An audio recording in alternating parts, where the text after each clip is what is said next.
దేనిని బట్టి కూడా విర్రవీయకూడదు. ఏబు దగ్గర అది కనపడింది. కనపడ్డందుకు అంత పని చేయాల్సి వచ్చింది దేవుడు. అన్ని విధాల ఏబుని కట్టడి చేసి దెబ్బ మీద దెబ్బ, దెబ్బ మీద దెబ్బ, దెబ్బ మీద దెబ్బ, అన్ని విధాల కొట్టి ఏబుని దీనుండి చేసి చివరికి ఏబు నోటితో ఏబే ఫస్ట్ ఏమన్నాడు? నేను ఆయన సముఖములోనికి రాజు వలె పోయేదును అన్నాడు. బా, మహారాజు, ఏ తప్పు లేని మహారాజు.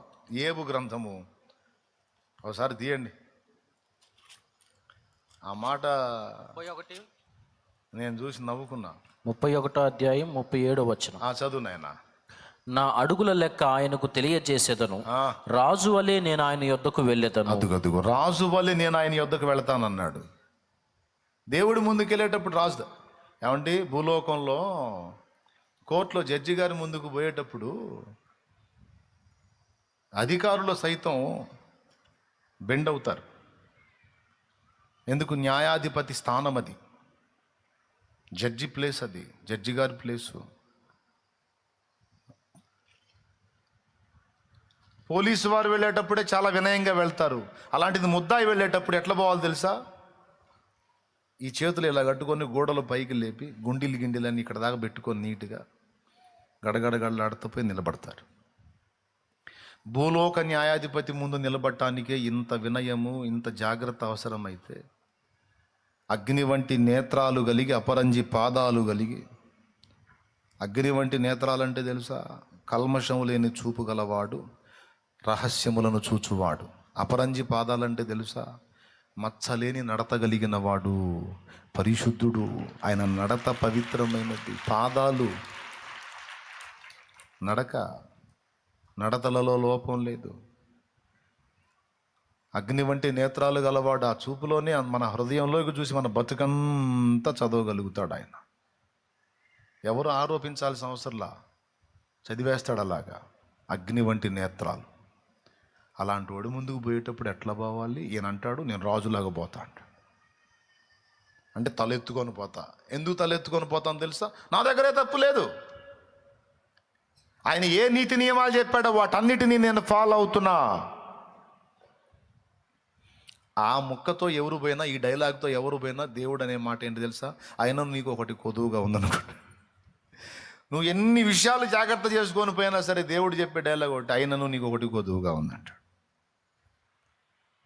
కాబట్టి ఆయన దగ్గర రాజు వలె పోవటంగా, దీనుడుగా, దీనురాలిగా. చివరికి ఆయన ఏమన్నాడో తెలుసా? నన్ను నేను అసహించుకొని బూడిదలోను ధూళిలోను పడి పశ్చాత్తాపడుచున్నానన్నాడు. చివరి అధ్యాయం ఒకసారి తీసుకోండి.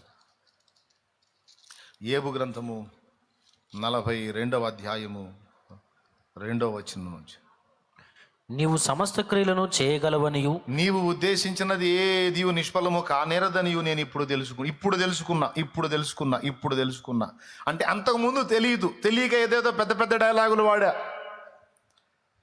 తెలియక ఏదో పెద్ద పెద్ద మాటలు మాట్లాడా, తెలియక ఏదో పెద్ద పెద్ద ఆలోచనలు చేశా. ఇప్పుడు తెలిసింది, సిగ్గొచ్చింది. చదువు. జ్ఞానము లేని మాటల చేత ఆలోచనను నిరర్ధకము చేయి వీడెవడు? అలాగున వివేచన లేని వాడనై నేను ఏమియూ నెరుగక నా బుద్ధికి మించిన సంగతులను గురించి మాట్లాడి చూసా, ఒప్పుకున్నాడు. నా బుద్ధికి మించిన సంగతులను గురించి నేను మాట్లాడాను. దేన్ని బట్టి మాట్లాడాను? వివేచన లేకుండా. ఈ వివేచన దెబ్బతీసింది ఏది? అహం.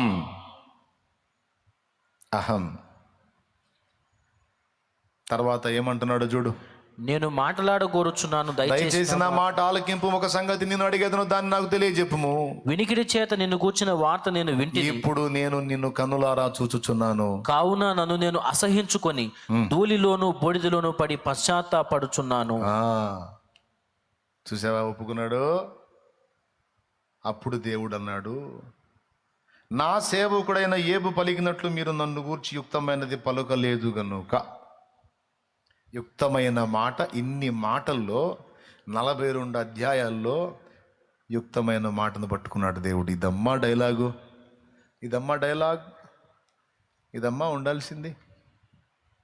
ఏంటమ్మా ఉండాల్సింది? నేను అంత మంచివాడిని, నేను ఎంత మంచివాడిని, విధవరాలికి న్యాయం చేశాను, దిక్కులేని వారికి ఆశ్రయంగా ఉన్నాను, దుర్మార్గుల దవడ మీద కొట్టి దీనులకు వాళ్ళకి ఇప్పించాను, వస్త్రహీనులకు వస్త్రం ఇచ్చాను, పొరుగువాని భార్యను ఆశించలేదు, నేను అంత మంచివాడిని, ఇంత మంచివాడిని అని నిజంగా అన్నీ మంచియే, దేవుడు మెచ్చేవే, అవన్నీ గొప్పవే. కానీ వాటిని బట్టి ఆయన ఓన్గా అహం ఫీల్ అవ్వద్దు. ఇవన్నీ నువ్వు కలిగి ఉన్నావు, చేయగలిగావు అంటే అది దేవుని కృప. అవన్నీ ఏంటండి? దేవుని కృప. ఆ కృప లేకపోతే, ఆ దయ దేవుడు చూపకపోతే, ఆ బలాన్ని దేవుడు నీకు ఇవ్వకపోతే నీ వల్ల కాదు. ఇప్పుడు నాకు అర్థం కాదు,